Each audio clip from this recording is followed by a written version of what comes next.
Bismillahirrahmanirrahim. Assalamualaikum warahmatullahi wabarakatuh. Alhamdulillah, segala puji bagi Allah. Alhamdulillah, hari ini kita masih bisa diberikan kesehatan dan masih bisa mendengarkan pelajaran dari fasilitator, yaitu Bapak sendiri, Agus Rahmat Hidayat, untuk materi PSKR.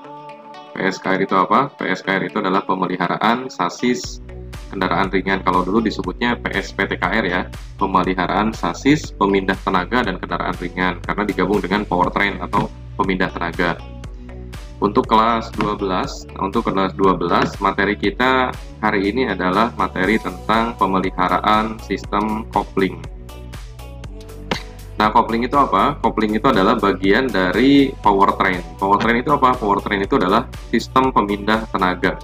Sistem pemindah tenaga maksudnya bagaimana? Maksudnya adalah pemindah tenaga dari tenaga yang dihasilkan, tenaga momen puntir yang dihasilkan oleh mesin, oleh engine kendaraan yang dihasilkan dari pembakaran bahan bakar oleh piston dan seterusnya. Ini harus bisa diteruskan ke roda, agar roda itu bisa bergerak atau kendaraannya bisa berjalan.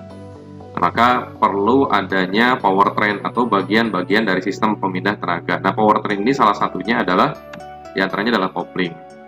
Ya, dimana kopling ini ditempatkan posisinya antara mesin dan transmisi. Nah, ini transmisinya. Oke, mari kita lihat dulu sebentar di sini. Nah, ini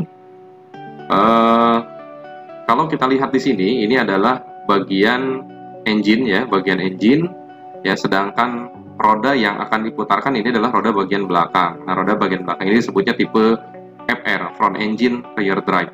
Nah, koplingnya di mana? Koplingnya itu di sini, clutch.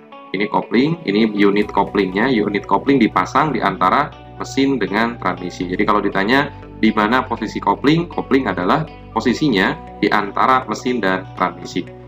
Nah, kopling ini fungsinya untuk apa? Kopling ini fungsinya untuk memutuskan sementara putaran dari mesin ya, dari poros engkol dari sini menuju ke transmisi.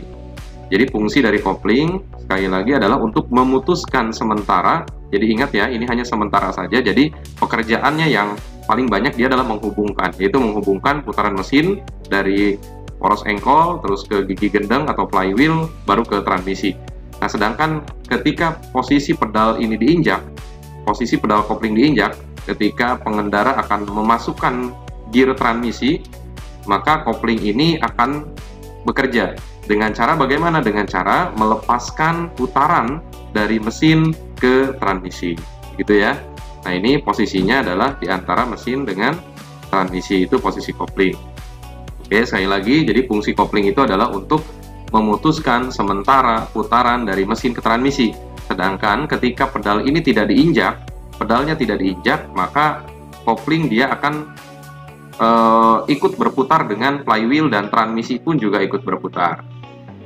Kita lihat dulu di sini ada apa saja sih di bagian-bagian kopling. Ya, di bagian kopling kita lihat. Nah, ini bagian kopling. Jadi kalau kita lihat yang kopling ini saya perbesar, Bapak perbesar. Nah, ini koplingnya. Jadi kopling ini yang warna merah itu adalah flywheel. Poros engkol ya. Ini poros engkolnya. Lalu yang kuning ini adalah flywheel atau gigi gendeng. Ya, ini transmisi housing atau rumah dari transmisi. Nah, sedangkan yang warna warna purple ya, warna ungu. Warna ungu ini adalah plat koplingnya itu sendiri. Lalu bagian yang tengah, yang biru muda ini adalah input sub transmisi. Jadi ke belakang ini adalah transmisi. Nah, sedangkan yang abu-abu ini adalah release port atau garpu pembebas kopling, dan sedangkan di sini adalah kabel penggerak kopling. Ya, bisa dengan yang hidrolik ataupun juga dengan jenis penggerak menggunakan kabel ya, dengan kabel baja atau kabel seling. Nah, pada saat kopling ini diinjak, perhatikan, kita lihat pada saat kopling ini diinjak, pedal kopling diinjak ya, maka release port ini akan mendorong release bearing, ini kelahar kopling atau release bearing ya. Dia akan menekan pegas diafragma. Pegas diafragma ini kemudian akan mengungkit pressure plate, ini pressure plate yang kuning, ke belakang. Akhirnya kopling, plat kopling yang di tengah, ini yang warna ungu itu dia akan terlepas dari himpitan antara pressure plate dengan flywheel. Kita lihat di sini. Nah, kira-kira seperti itu ya. Jadi kita lihat ini posisi pedal kopling diinjak. Jadi pedal kopling diinjak, maka plat kopling ini yang warna ungu dia terlepas dari himpitan antara flywheel yang berputar dengan pressure plate yang menekan. Maka putaran dari mesin ya menuju ke transmisi ini putus untuk sementara ya, karena input sub transmisi ini dia diputarkan oleh plat kopling ya, oleh plat kopling diputarkan. Nah, karena plat kopling ini sudah tidak menempel lagi di gigi gendeng atau roda gila yang sedang berputar, flywheel yang sedang berputar, maka plat kopling ini juga tidak berputar. Maka posisi sedang seperti ini adalah posisi pedal diinjak dan kopling dalam keadaan bebas, artinya tidak berputar. Maka transmisi di belakang pun juga tidak berputar. Nah, ketika pedal dilepas lagi, kita lihat pedal dilepas lagi ya. Nah, dia balik lagi, maka plat kopling akan terhimpit kembali dan ikut berputar, dan transmisi pun juga berputar kembali ya. kita lihat kembali yang lebih spesifik mungkin ya, sebentar. Nah, di sini kita lihat, perhatikan ini poros engkol atau crankshaft ya, ini bagian engine. Kita lihat, perhatikan ini poros engkol yang warna biru, lalu dia dibaut dengan gigi gendeng atau flywheel. Lalu yang kuning di sini adalah plat koplingnya, yang kuning ya, plat kopling. Lalu yang biru ini adalah pressure plate atau plat penekan. Di sini ada ya, clutch plate, flywheel, lalu pressure plate di sini ada. Lalu yang di belakang sini adalah release bearing ya, release bearing.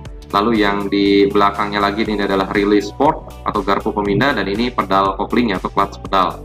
Nah, kita lihat, perhatikan di sini, ini kalau kita lihat, ini engine sedang berputar, mesin sedang berputar, ya, kopling juga berputar, pedal posisi tidak diinjak ya, ini posisi pedalnya tidak diinjak. Nah, ini kondisi transmisi dalam kondisi netral, ya, kondisinya netral, engine hidup, mesin hidup, kopling berputar, dan transmisi netral. Ini lihat ke belakang, kalau kita lihat ini belum berputar, artinya roda belum bergerak, karena gigi transmisi masih netral. Nah, bagaimana ketika posisi masuk? Kita lihat, perhatikan di sini, kita diinjak dulu, perhatikan. Nah, ini posisi diinjak, ditahan. Nah, lihat, perhatikan di sini yang tadi berputar, gear di sini akan berhenti karena plat kopling ini terlepas dari himpitan antara pressure plate dengan flywheel. Gitu ya. Lalu berikutnya kita coba, ini karena setelah diinjak pedal transmisi berhenti, lalu dimasukkan giginya. Nah, sebentar, kita lihat. Nah, ini gigi satu, lihat, yang ini mundur ke belakang, berhenti, mundur ke belakang, lalu pedal dilepas. Nah, baru transmisi berputar atau kendaraan berjalan atau bergerak ya. Kita lihat sekali lagi, perhatikan. Nah, ini posisi pedalnya, posisi belum diinjak ya. Kita injak pedalnya sebelum memasukkan gigi. Lihat, gigi berhenti ya, gigi berhenti, lalu masuk gigi satu. Kita perhatikan, masuk gigi satu, diinjak pedal, berhenti, lalu pindah giginya, masuk gigi satu, dilepas, lalu berputar semuanya. Kira-kira seperti itu ya, kurang lebih gambaran umumnya cara kerja dari kopling ya, unit kopling atau clutch. Nah, ini bagian-bagiannya ya, ada flywheel ini sebenarnya bukan bagian kopling ya, tapi bagian engine. Nah, ini ada plat disc atau plat kopling, lalu pressure plate ya, pressure plate, lalu ada diafragma spring atau pegas matahari, gas diafragma, ada plat cover atau rumah kopling, lalu ada release bearing, lalu di sini ada release fork atau garpu pembebas kopling. Nah, kopling letaknya antara mesin dan transmisi, lalu fungsinya untuk menghubungkan dan memutuskan sementara ya, ingat, memutuskan sementara putaran dari mesin ke transmisi pada saat transmisi akan berpindah gigi.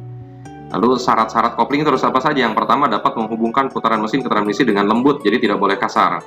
Lalu yang kedua, dapat memindahkan tenaga mesin ke transmisi tanpa slip ya. Tanpa slip itu dia ada kadang nyambung, kadang tidak. Nah, itu tidak boleh.